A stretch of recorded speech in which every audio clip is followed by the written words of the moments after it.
Can I get some help around here? You may be thinking that if you are creating and launching your digital course, there's a lot to be done.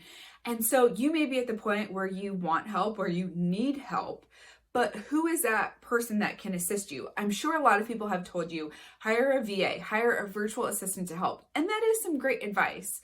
But there is something that I want you to consider between hiring a VA or hiring a strategist or hiring an expert. And if we haven't met before, hey there, I'm Chelsea Hayes. I help entrepreneurs launch their successful digital courses. And I've been in both shoes. I started my business years ago as a virtual assistant. And so I am speaking from not only being in those shoes, but also on the flip side where I now have virtual assistants that I help with me and my business. So here's the big difference. A virtual assistant is someone that you give your process to, you give your expectations to, you say, okay, here's what needs to be done. So if we're sending out emails to promote the course, emails for the launch, you might tell your virtual assistant, okay, here's the email. I want it to go to these people on this day and time. You are giving them that process.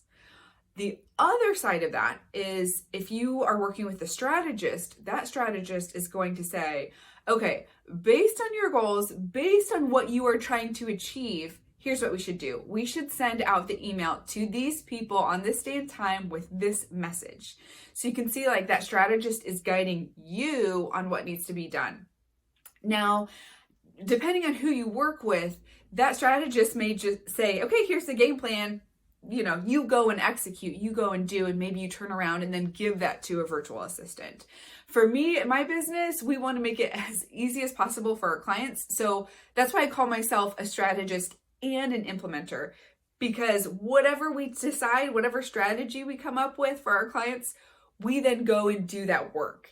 That behind the scenes work. So that leaves our clients available to focus on creating content and connecting with their community. Those are the two things that we want our client to focus on, not fiddling in the background of an online platform. Okay, so you know the difference, but how do you determine which one is right for you? And we often think, okay, it's either time or money. Those are two big factors. And that does make sense. So time, how much time do you want to put into it? If you're using a virtual assistant, you are going to be putting in more time, giving them the process, the direction, circling back with them. Did they do the thing that you asked them to do? If you're working with a strategist or an implementer, that person will save you time because you're going to cut right to the chase. They're going to give you that strategy based on their years of experience. The other thing to focus on or that you might consider is money. What's your budget like? Of course, if it's a virtual assistant, that hourly rate might be less, will most likely be less than a strategist, but you have to kind of figure out that mix of time and money. But the thing I really want you to think about is not time, it's not money, it's what you should be doing in your business. So yeah, you might save a few dollars by doing some of the work yourself instead of having a VA do everything.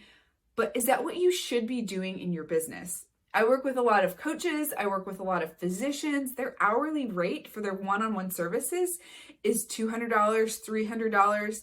It does not make sense for them to be watching a tutorial video on how to send out those emails or how to tweak formatting or how to automate or tags, things like that. So that's where we can come in and help our clients.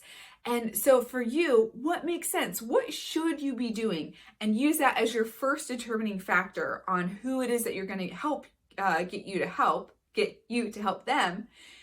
And then bring in time and money and see where that all lays out. So I hope you found this helpful. And I hope that you are going to take your next step to get your digital course launched and into the world. You got this.